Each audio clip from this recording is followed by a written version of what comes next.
So we have two kits. For the record, when I've done spontaneous pneumothoraces, and for the most part, if we end up switching to pigtails for trauma, they're going to want us to use the 14 French, which is the larger ones, so the Arrow kits. We do have these Cook kits. I don't know, maybe better for pediatrics. They're 10 French. But yeah, even the spontaneous pneumothoraces that we put more of the pigtails in, when I've talked to thoracics, they've liked these 14 French, so we're going to review that one. All right, so once again, 14 French pigtail kit. It says percutaneous cavity drainage, catheterization, Seldinger insertion technique. So when you open it up, it's going to look something like this. And we'll go over kind of the step-by-step approach with this in just a second. You have one ChloraPrep, the drape, gauze, a couple of lidocaines, 1% without epinephrine, 5 cc's each. So if you need more lidocaine or if you want 1% with epinephrine for whatever reason, ask the nurse to grab that for you. All right, pieces.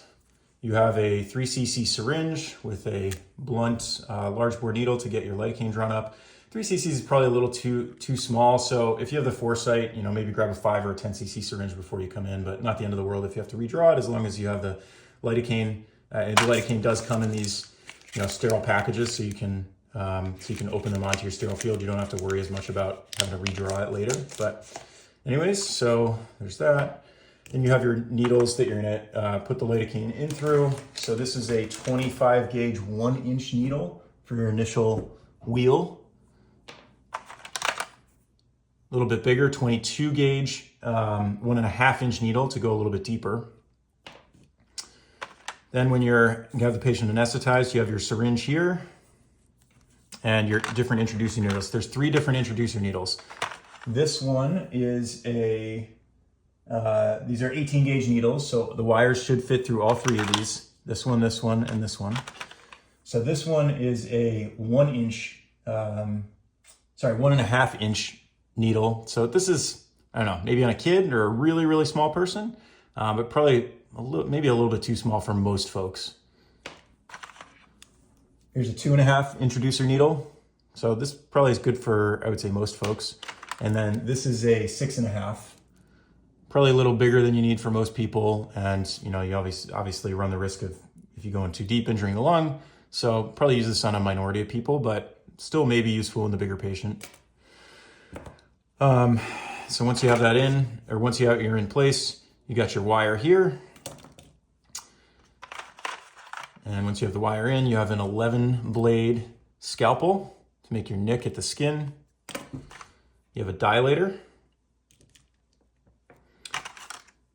You have a trocar with a kind of a soft tip, almost like the dilator at the end of it there. And then the tube itself. These pieces here, this is a plug to put on the tube, just so you don't, if the patient sucks in, they can theoretically suck in air through the tube and expand the pneumothorax. So after you get it in, you've got your plug there if you're not connecting it immediately to suction. And then, yeah, of course this doesn't want to stay in, but so you do have to kind of get it in there a bit. And then this is just a cap to go over this little aspiration port here. I think a good idea to clamp this beforehand, because you don't want this being in a way that air can get in, but then also putting this cap on here. Okay. You have your straight needle to suture to the skin. If you want to get a suture kit and a curved needle, that's fine. You just have to get it separately. And that'll go through here. And then it took me a little while to figure this thing out. I called Arrow and they didn't even have a good answer for me, but figured this thing out with some help from the internet. This I've never used before, but actually it's just an extra way to secure the catheter to the skin, or if the person is a little bit smaller and you're not hubbing it for whatever reason. Again, it's a pigtail, so there's not a lot of harm in hubbing it, but if for whatever reason, I think might start using this, considering it does just kind of keep it closer to skin or another place to secure to the skin. But this little piece is gonna go around here and insert into this little rectangle opening, and it just creates another little tie down point. And this little hole here is just so you can kind of keep track of where it is in relation. You know, you can slide it, and that's, now you're at 20, or, you know, however you want to have that in, because this is obviously going to be on the skin right up next to where it enters the skin. So you can suture down there and suture down there. I don't think it's the end of the world if you don't want to use this and you just use this, but this is just an extra thing just to keep it a little bit more secure. All right, just running through step by step of how to use this kit, not the procedure in general, landmarks and anatomy and all that other stuff, but just to use this kit. Prep, drape, we all know how to do that. Just have it this side up here, thing here. Remember, lidocaine is sterile, so you can open that on your sterile field in case you need to redraw some. I'm gonna toss this wire to the side here for a second. Remember, this is your needle to draw up your lidocaine, and then you have an orange shorter needle for the initial wheel, and then a longer 22 gauge to get a little bit deeper for local anesthesia. Okay, procedure itself. Here is your finder syringe. One thing to keep note of that I'll mention in a second a little bit more is this little hole here. We'll show you how to use that in a second. So you have a couple of different introducer needles, as we discussed earlier: short, medium, long. I think medium is going to be probably 70% of patients. So we'll use that one in this case. Load that onto here. I've already made a little hole in this high fidelity chest wall simulation device here. So go in till we aspirate. Okay, we got air there. Now what I like to do is I do like to twist this off, stabilize this at the skin, and then put my wire in through the needle. But you can use that little hole. Okay, this is just like the central line kits as well. That little hole will accommodate the wire.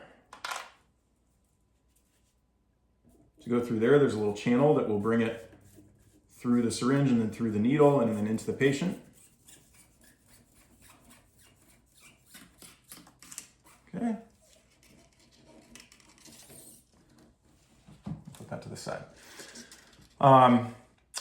Okay, so now we're gonna make our nick at the skin with our 11 blade.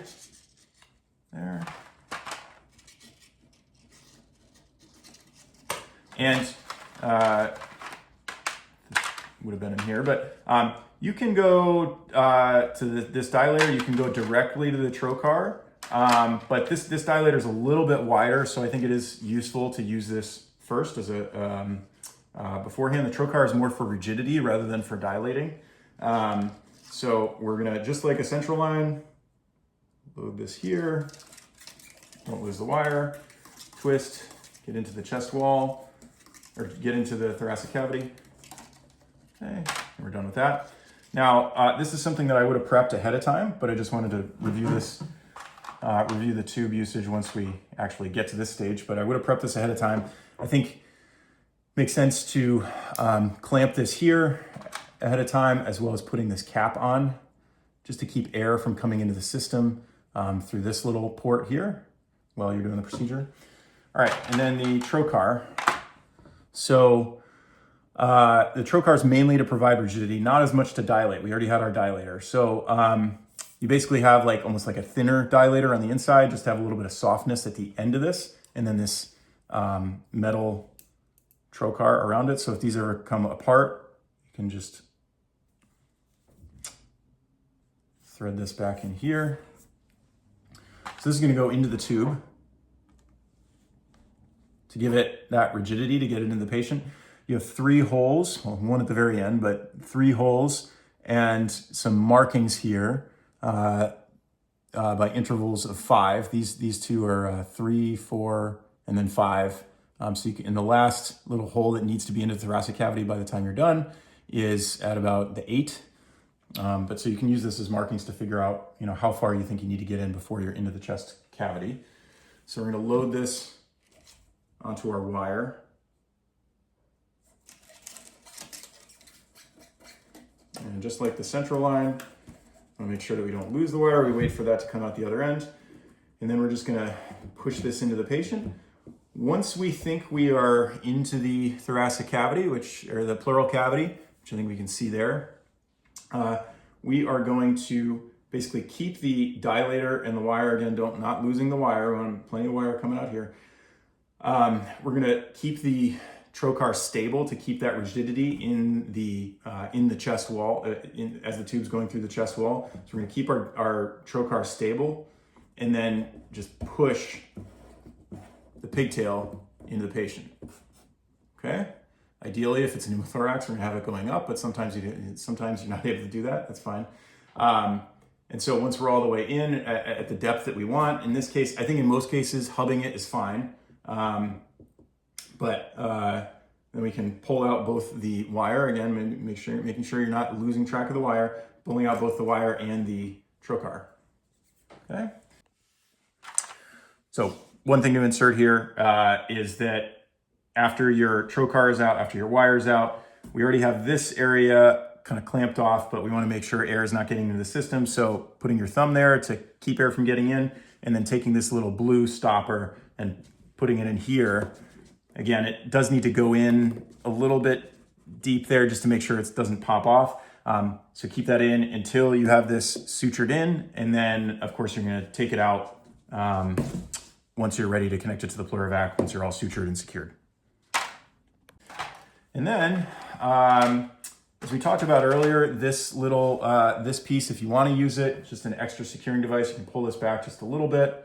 Let me bring this in here. So again, this little wing can go in here. And you just have one more spot to keep this secure on the patient. Might have to spin this stuff a little bit just to get it to align. And it does do a pretty good job. Like the tube doesn't, you can use some force to make this slide down a little more. I'm struggling with it right now, of course. But it does do a pretty good job of having some friction there to keep this tube from sliding a bunch. So I think it probably does make sense to, I'm probably gonna start using this now that I actually know what it's for. But I guess it's not the worst thing in the world if you're not using this and you're just tying down here. So as we all know, you're gonna tie stuff down with your straight needle. That is it. You're gonna connect this to the pleurovac, the little Christmas tree setup thing the nurse should have. That you want to make sure that that's sterile, and then you're all set. Just two more tips with regards to this. As you can see, this tubing on the pigtail is kind of flexible, which is by design. But it does mean that if you put this in at a 90-degree angle, and then when you go to suture it down to the skin, it can kink. So for multiple reasons, not just this, but also, you want to be going over the top of the rib rather than under, and then directing a little bit apically in a pneumothorax. So for multiple reasons, you want this to be at a little bit of an upward angle when you insert it with your needle path, so that it doesn't kink when you're kink off when you're suturing it down. Secondarily, we talked about the double Christmas tree is going to come out of here and then connect to the pleurovac, and that's going to go down the patient's side. So you obviously have this secured here, but to keep a little bit of traction and tension off of this system, I know thoracics does like it to secure it to the tubing to the patient as well. So typically we'll make a rectangle out of 4x4, and then if this were on my side here, put it maybe a couple of places, on the side here, then the tubing runs over that, and then you take some tape or even the big tegaderms can work well to go over the top of this, just to keep a little bit of tension off of that, the tube itself.